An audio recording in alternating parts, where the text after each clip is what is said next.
Hey guys, how's it going? Rick Murray here, and welcome to my very first tutorial on how to become an animator. In this tutorial, we will be creating, well, this, a bouncing blue ball. It's kind of an easy tutorial. We'll be covering tween animating as well as a bit of drawing. So, let's get into it. Alright, so I'm going to create a new document with a width of 700 pixels by 400 pixels high. Ruler units at pixels, obviously, with a frame rate of 30, background white, and action script 3.0. You can also go for 2.0 if you like, it really doesn't matter, since action scripting is for game design or website design or stuff like that. Let's go ahead and draw our circle. Now to do this, I want to do some, change the colors down over here. So we have the pen and the paint bucket, which is sort of like, you know, if you've used Microsoft Paint or something, you may be able to get this, but the top area is for lines, and the bottom area is for like filled colors. I'll get into that in a moment. So let's just change this white to, say, blue. And let's come up over here to the draw panel and hit the oval tool. Now, if you cannot see this, just simply click and hold. Sometimes it's rectangle, so just click and hold on the rectangle and go oval tool. And I'm going to go onto the stage here, and I'm going to draw my circle. Now you notice that, you know, it's a bit tricky to sort of keep it exactly as a circle. So to make sure that it is a perfect circle without actually making it stretch or squash it, simply hold down Shift, and that'll actually center it. You can also hold down Shift and Alt, and that'll actually draw the circle out where you clicked. And I'm going to let go, and we have ourselves our basic circle like that. I'm going to come up to the selection tool and double click on this black line or outline here, and then hit delete. I want to now come up over to the line tool and change it from black to red, or the line color I should say. Then go to this line tool, click on that, and draw a line that goes or cuts straight through the circle, a bit like that. I want to come up to the selection tool here and go over it and sort of click somewhere on the red line. Click on that red line and drag it down just like that, so we end up curving it a bit like that. Then I want to come up over to the color swatch over here, which is kind of like a color palette. I want to click on that, and then I want to go over, make sure the paint bucket tool is selected, and I'm going to drop this down a little bit so we darken it. Now if your color swatch isn't like this, normally how I do it is make sure that this H slot is selected. Sometimes when you first open up Flash, it's like this or like this, which is just so damn confusing. So go up to the H slot and go like that. You can sort of play around to see which one you like the most, but I like using H. And yep, so darken, so make a darker blue, and come over to here to the bucket tool and select that. Make sure it's the paint bucket and not the ink bottle. Paint bucket is what you want, and then just click within this area here.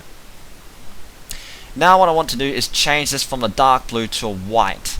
Now you can do this two ways. You can just simply click on this here and go white, or you can actually just, because the stage is white, you can actually click on it and just hit the stage just like that.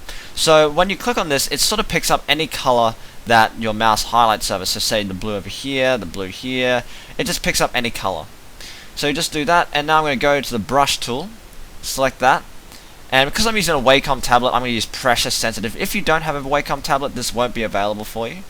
But sort of pick a brush size like that, and just draw a specular light that looks a bit like that.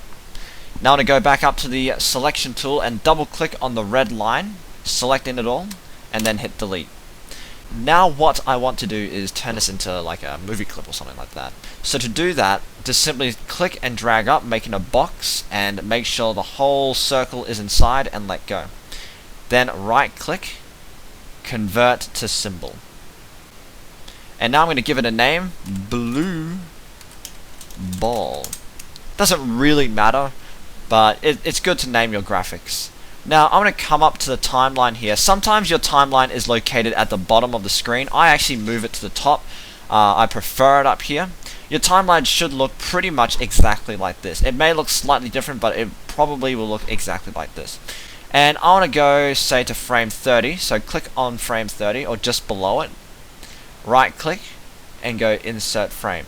Now you'll notice with the timeline, it sort of organizes the frames into groups of 5. So grey, white, white, white, white, grey, white, white, white, white, grey. So it's kind of makes it more easier, so you know exactly which frame is, say, 60 or 65 or 70.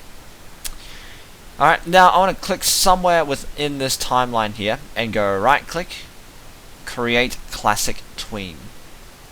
Now I want to go onto frame 15, which is right there, right click, convert to keyframe, and now I want to move this ball down to the bottom of the stage. Now when I move it around, hold down shift, and that'll actually lock it into place so it actually moves down in a perfectly straight line. You can also move the ball around by using the arrow keys, but you notice, look at how slow it goes. To speed it up, hold down shift, and you'll notice that now it goes a lot more faster than if you weren't holding down shift. Now I'm going to go and select somewhere within this area, or somewhere within here. I'm just going to select one frame and click and drag it all the way to frame 30. And what that does is that when you select any areas within this area and you drag it out, you're creating another keyframe just like that. But what you're actually doing is that you're actually creating a copy of the first keyframe, and you're just simply moving over here.